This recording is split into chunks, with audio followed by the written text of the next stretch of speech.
Joining us once again on the show to help break down his team's path to the Sweet 16 is a returning champion, of course, to this podcast, a man you all know best as the head men's tennis coach for the Stanford men's tennis team, your number 4 seeds at this year's NCAA tournament. Welcome back onto our show, head coach Paul Goldstein. Coach, it is always good to see your smiling face. Welcome back to the show. How are you doing here today, Coach? Alex, I'm doing great. I appreciate all you're doing, and it's my privilege to be back with you today. Oh, I appreciate you saying that as a man who I like to think has more respect for college tennis history than just about anyone out there who wasn't a part of it. It's still always funny to me that I get to have you on the show, my friend. So certainly enjoyed the chance to chat. And in that spirit, we've known each other now for about a half decade, and I like to think I have seen your teams have some successes, no doubt, over the years. And yet, one of my favorite moments of this 2025 season, seeing the smile on your face when your team rushed you after winning that ACC tournament championship, and just to have a moment like that in a new conference, given there have been some ups and downs, no doubt, in this last half decade for your group. Just what did that moment mean to you personally? What does it mean to this program to get back to a conference championship winning way? It was certainly very special. I mean, it is certainly all about our guys and um, what they've accomplished. And this has been a really fun group. This is my 11th year, and it's as much fun as I've had.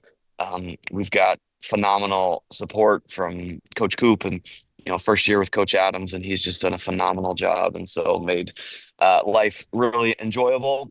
This group has gets along fantastic with one another. They're putting in the work. I mean, everybody's putting in the work, so I know, that's not. Uh, I don't think a distinction that our team has above all the other teams out there. But it's certainly a resilient group. It's certainly a group that has stayed together culturally and with chemistry, and that's been helpful. And they're quality tennis players. They're quality tennis players, and you're not wrong about the last half decade with some ups and downs, and I expect that will always be the case.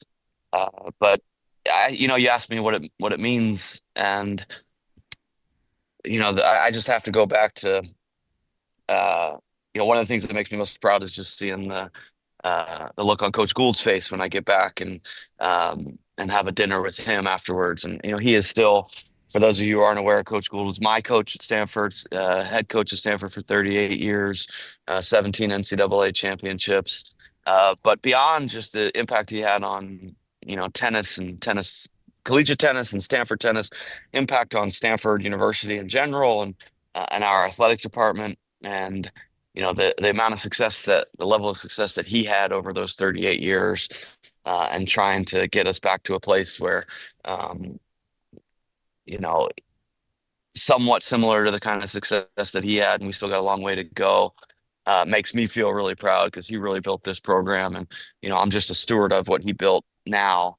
And uh, I mean, that's probably the best part about that ACC title is coming back home and having dinner with Coach and bringing the ACC trophy to that dinner with him.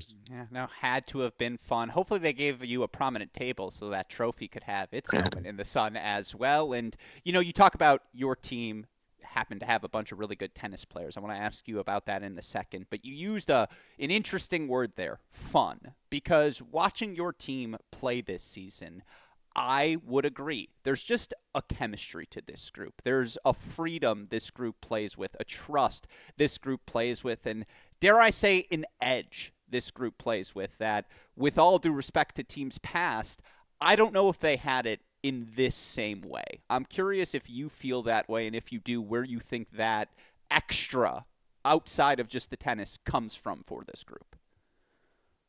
Um, I think we've had some great leadership this year with Max Basing and Henry von der Schulenburg. Henry's a fifth year, having done 4 years at Harvard, been an All-American, and he has come in and um, it's just been phenomenal for us. And both those guys have been rocks for us. I think at the ACC championships, in our 3 matches, both those guys won all 3 of their singles matches. Max happened to clinch all 3 of those matches.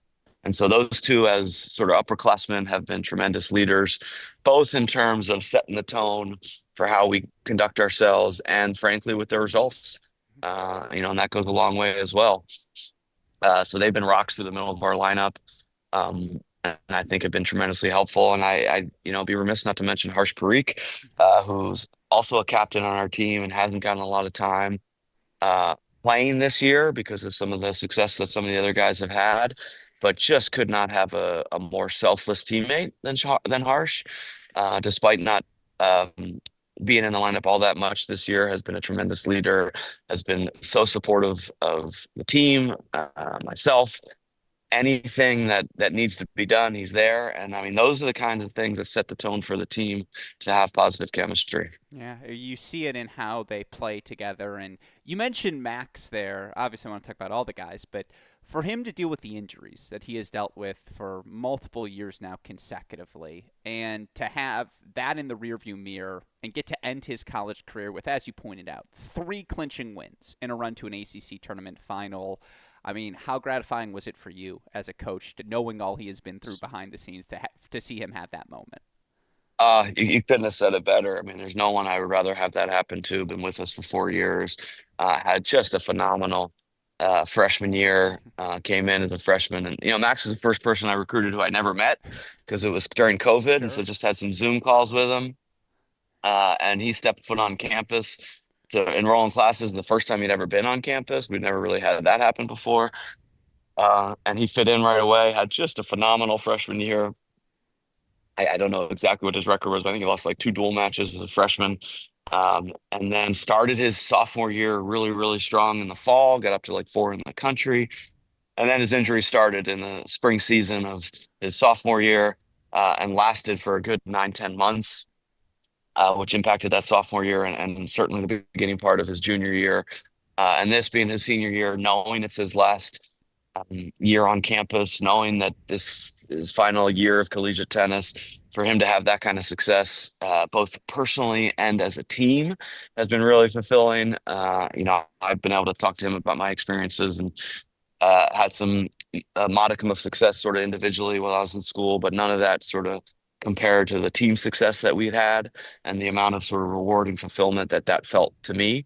And so for him to have that experience this year has been really tremendous. And you talked about teams in the past. Look, we've had some phenomenal teams in the past too, and equally resilient. At times, just hadn't had the ball bounce our way. But the other thing that is so rewarding and gratifying about a little bit of success here, and again, we got a lot of work to do, is just the text change I have with alums after a result like this. And it certainly feels like everyone has been part of this program over the last, honestly, 40 years is chiming in now. And that's the other part that's really gratifying, not only bringing back the trophy to Coach Gould, but to have the community of Stanford tennis and the family that Coach Gould has built over 50 years, no doubt, no joke, 50 years, be part of this now is so incredibly cool. Yeah. No, it's look, if you need someone in court someday to come in and make the argument definitively that Fawcett, Geller, Kumar is a top 3 that can hang with anyone, and then by the way, Janender is going to do his thing at 4. Like, you have my cell phone number, Coach. I'm ready to come in and talk about all these past teams. Throw me on the group chat. I will be the Jeffrey Goldberg that you can leak it all to, my friend. But all of that is to say, you mentioned that community aspect, and that feels particularly important. By the way, feel free to respond to any of those jokes as well. But you mentioned that community aspect. You guys unveiled new courts this year. And obviously, early in the season, that was part of the transition of dealing with that all. Just talk me through what it means to be able to open that new facility, too, with a year like this. Yeah, it's been special. So we went full construction at Stanford this year. We had a stadium campus or stadium sort of compound that had 12 courts. And then we had 6 courts across the street that were outdoor. And we're doing 2 projects at once, and we covered the 6 outdoor courts. The stadium is still under construction. It'll be ready to go for next season, but we've been only in the covered facility this year, which is this beautiful, beautiful facility. Part of the Arriaga Estates, the Arriaga Tennis Center. The Toby Pavilion is the covered facility. We played there all year. And it is if you haven't been here, you got to be out here. It's one of the coolest places you could ever want to play. It's just a unique tennis facility unlike anything I've ever seen. It's a very intimate feel. Our guys on the team have started calling the Arriaga Tennis Center pavilion as the Rage Cage, because you feel like you're in a cage. And we've had some really phenomenal support, and we're hoping to get a lot of support on Friday as well. And it just has this really great vibe to it, and it's a really fun place to play. We've had some night matches that have been super fun, so it's been super cool. That said, we can't wait for the stadium to open up in January. Going to have all new team rooms, locker rooms, guest locker rooms, visitor locker rooms. A really fun place to hang out. We'll have some uh, history on the walls and rooms dedicated to history, and then two banks of six courts. So really phenomenal competition venue as well. So can't wait for that No, also. you mentioned just first of all, I wrote down the Rage Cage because I don't forget it. I Yeah. love that. Bravo to the I guys. can't, I can't, yeah, I can't take credit for it, but that's what the guys are calling it. It's No, fun. that screams harsh, by the way. That sounds like straight from his brain to the rest of the team. There's a camera angle. I forget which court it is, but it's like top left view. That's Yeah. I love it. Like, was that something you thought out to that sort of detail? Did that just kind of happen by happenstance? Talk me through that. Um, what's the phrase about innovation is the mother of invention? No, Yeah, what is yeah, it? yeah. Something. So no, we couldn't get the camera to work in the normal angle on that court three.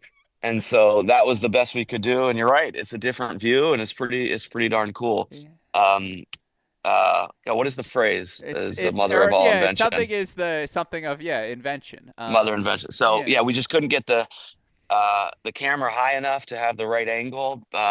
It couldn't connect on the in the facility in the right way to have the normal angle. So our guys got creative. Our tech folks got creative. Give credit to Ethan Stokes there.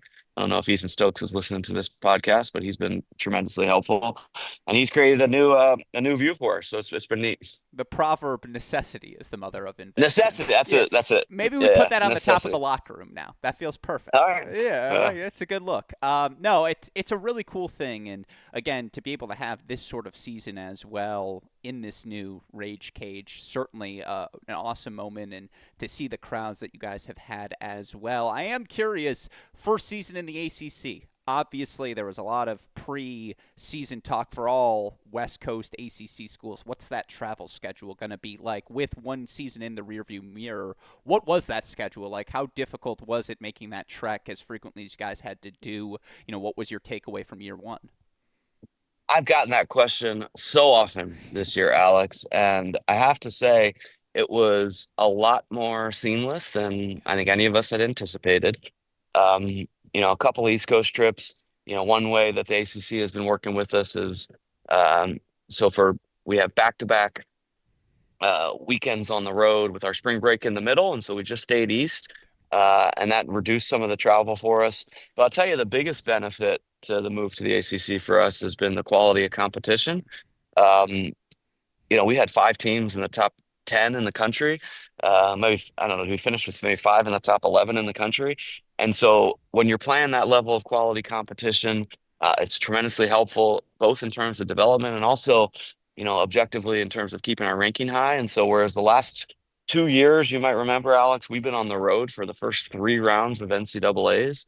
We're home. I've been in my own bed for the last 3 weeks and have another couple days in my own bed. And so, if you look at total days on the road or even miles traveled, I think we might even be less than we were last year because we're hosting the first two rounds of NCAAs. We have the chance to host the round of 16 on Friday. And so we're not traveling for that. So that has been, and I honestly, I'd trade traveling and now for traveling in February any day of the week and twice on Sundays. So we're home at the most important time of the year. It's beautiful weather out here, home when it's sunny. Um, so that part has been really good. A couple things that, I thought were really interesting though, coming from the Pac-12. That three of the four Power Four conference tournaments were won by former Pac-12 members. Stanford in the ACC, UCLA won the Big Ten tournament, and Arizona won the Big 12 tournament. So man, we had some pretty solid competition last year Yeah, no. in the Big 12. So I found that really interesting. No, not too shabby at all, certainly. And yeah, when the selection committee, I was fortunate enough to do the selection show this year. When they sent me the draw, my first reaction was to text them and say, "No, no, no, Stanford goes to Harvard." Like, I don't know if you guys didn't get the text, but like that's just what we do in the 2020s. And yeah, certainly, again, it's a testament to you all that you're able to host not just the first two, but first three rounds of play. In that same travel vein, though, as it relates to tennis specifically, you guys opted not to play every school this year. Now, you guys were in a unique situation where you still had you still had the Virginia NC State trips, Wake trips, all these different things where you were on the road and got to play them. And I think Duke ended up coming to you guys as well. You had the Cal match, of course, but perhaps in the future, if you don't play everyone, it won't break that way. I'm curious if you would be an advocate for playing everyone, or if you kind of liked how the schedule broke this season. No, I like how the schedule broke this season. Obviously, so there's 16 teams in the ACC on the men's side. To play everyone, I think you'd have to start maybe the weekend after NCAA, excuse me, national team indoors and Yeah. play straight through. And that's just to me is too much. And so we got one weekend off after indoors, and then ACC conference season started, and we went straight through. Mm-hmm. And so that just feels right to me. Obviously, it's unfortunate that once every 7 years, you're going to miss, one travel partner, which is two schools. This year, we happen to miss Georgia Tech, Clemson. Next year, I believe it's Florida, Florida State. Uh, and so it's once every 7 years. That is the sacrifice. But the way we've got it structured is all 16 teams are at the ACC tournament every year, so you get a chance to play everybody every year uh, at the ACC tournament. And to me, this is right, and I don't think we should change it. Did Carrie have an Ojai buzz for you? As a man who grew up, knows Ojai well, how was it? There's nothing like Ojai. It's just I talk about the Rage Cage being unique, and that place is just really unique and just steeped in tradition. And Cary was a wonderful venue, but with all due respect, Ojai's been going on for over a century. That tournament has been going on for over 100 years. Over 600 volunteers make that place tick and make that work. And so it's just a different feel. I mean, you go to Ojai, and in the morning, they're squeezing fresh squeezed orange juice for you, and in the afternoon, they're doing tea and cookies, and it's just nothing. There's no tradition like that. And for my money, our sport, the best venues, the best events are ones that are steeped in tradition. You think about a Kalamazoo for the boys, 16s and 18s, been going on for, gosh, 100 years almost. Ojai, La Jolla with the Pac Coast doubles, and then all four of the majors, the U.S. Open forever, the Wimbledon. I mean, it's just some of our best events are steeped in tradition, and Ojai has that. And Cary is a beautiful modern facility, and they did a wonderful job hosting, but just at this point doesn't have that same tradition. I'd Yeah. even go and say, we don't get there as much as a sort of NCAA tournament anymore, but Athens has that. Mhm. I kind of feel like Stanford has that.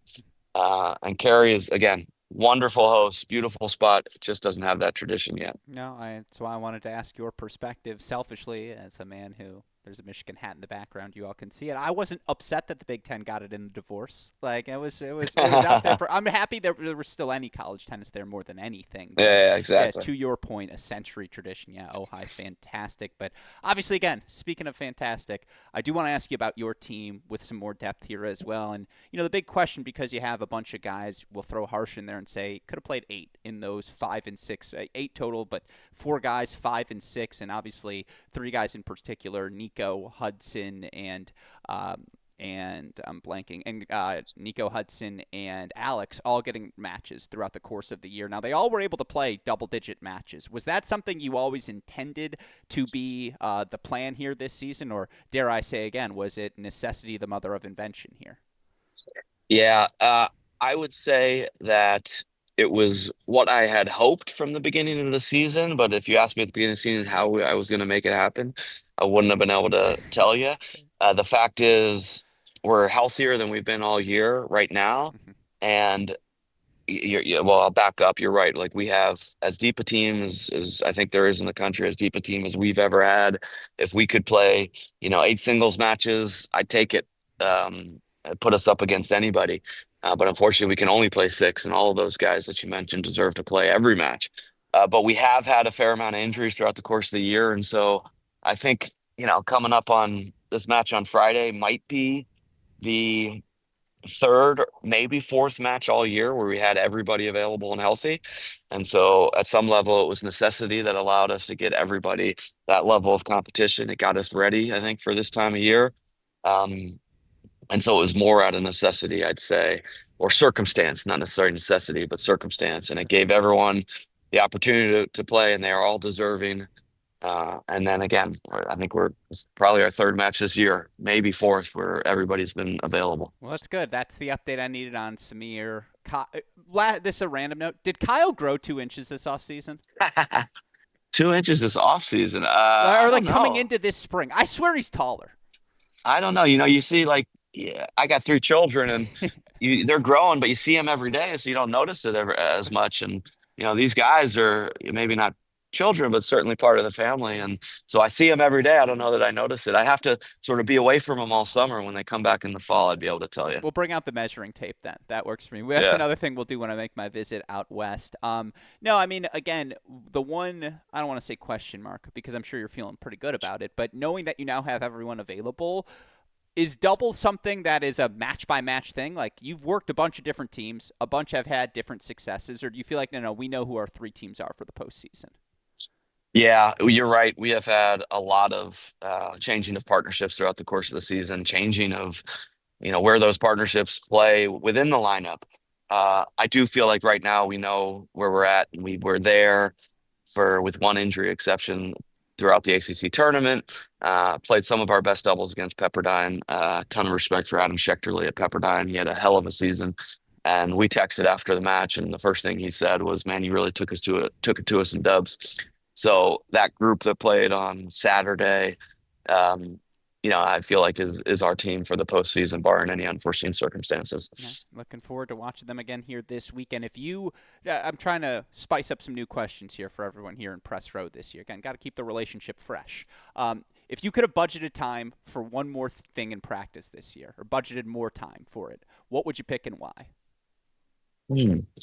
Well, the beginning of the season, I thought we were struggling with doubles, and I'd say about midway through our ACC season, I remember it after our Virginia weekend, leading up to the BC SMU weekend, we had 2 days where all we did was dubs, and it helped certainly for SMU BC. We're still a little bit up and down, um, in dubs after that until this past weekend. But I'd say we'd probably budget a little bit more time to the doubles.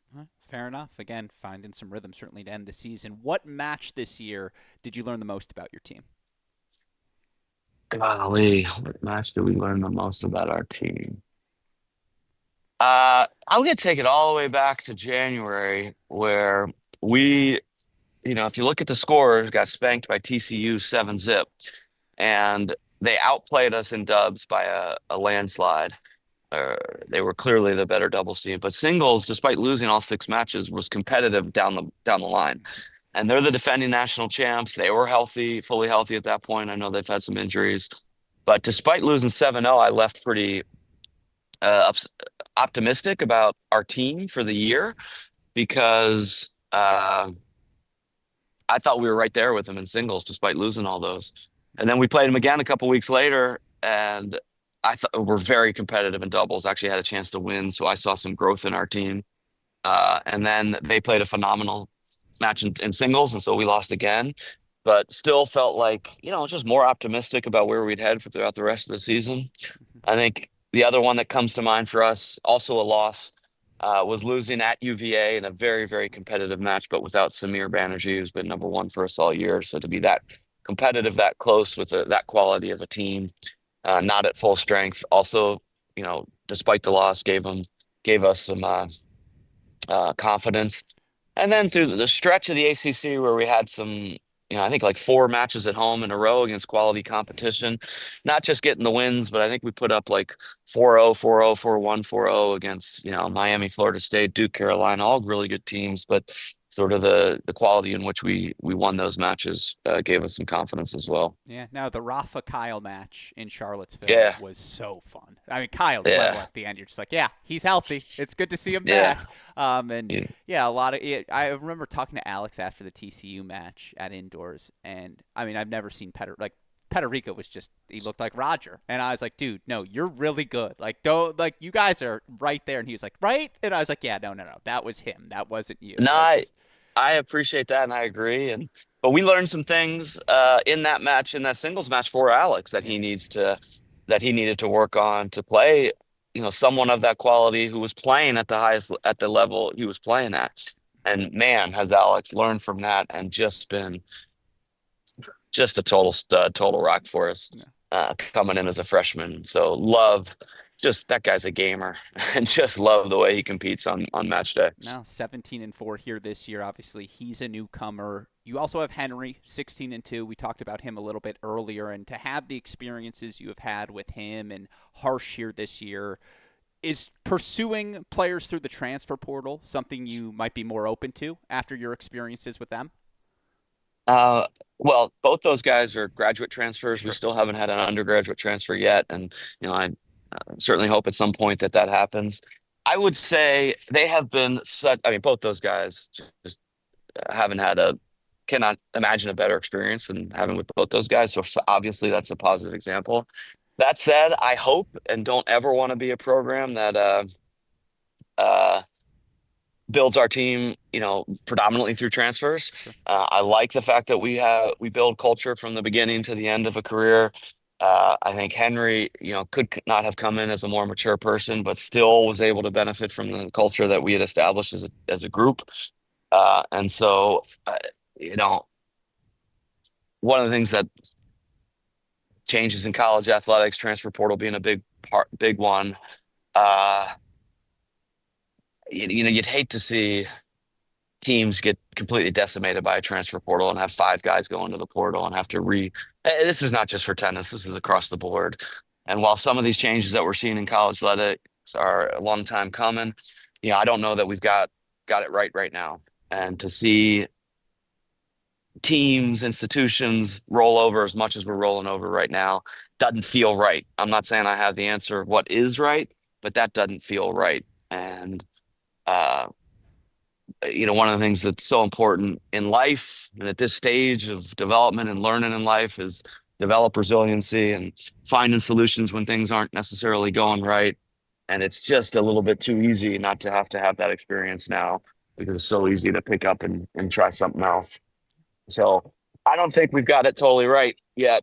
And hopefully we do. Again, some of these changes are a long time coming, but there's still more work to do, I think. Yeah, I think that's very well said. I agree with you. I think anyone would bring in a Henry von der Schulenberg every time. Like, yeah, you're like, yeah, sign me up for him. I'll take one of him a year. But no, I appreciate your candidness in that answer. And yeah, in that same vein, look again. Stanford is Stanford. I grew up in and I think a lot of tennis players are similar, where it's like you would dream, okay, I have the chance to go anywhere. Where am I going? It's like, well, I'd go to Stanford to be an athlete because you can be a Stanford athlete. That said, the landscape has changed. And I'm curious if you think, and I'm asking this to every coach as well, especially on the men's side, do you need to offer NIL to be competitive recruiting in 2025? Well, I'm going to back it up. You said that Stanford is Stanford, and to me, that's just uh, I've heard that a lot, and I don't love it because I don't think you can ever take anything for granted. If there's anything I learned from Coach Gould is that you never rest on your laurels. Yeah. Here's a guy with the amount of success that he had, and he made it a point to always try something new and innovative once every 4 years. And so it's not okay. It's not enough to say Stanford, Stanford. Well, what does that mean? And so you have to talk about the things that you think make this place special, and that's to me what makes this place special is it's a place where you don't have to sacrifice either on the academic side or on the athletic side. You're pursuing excellence everywhere you turn, and the you know the we've got some quality tennis players in here, but they're lifting weights next to Olympic gold medalists in swimming and Olympic gold medalists in soccer. And 60% of the men's gymnastics team here were representing the U.S. in Olympics. And so it's a bit like an Olympic village. And then you go back to your dorm room and somebody is the Time Magazine 18 under Scientist of the Year. And so it's just a place where everyone is pursuing excellence and rising tides lift all boats. And that to me is what makes it special. And again, you don't rest on your laurels, and it's not just Stanford to Stanford. There's reasons uh, why it's a special place, and you can never rest on it. You got to continue to pursue it at the highest level. Um, so I go back to that, and then I'm sure you asked a question in there, which I Well, don't really that's remember. an excellent answer, and I appreciate that answer. And that is what I would hope to unpack in the meaning of that is what I would aspire to think in my brain. Stanford, as you communicated it far better than I ever could.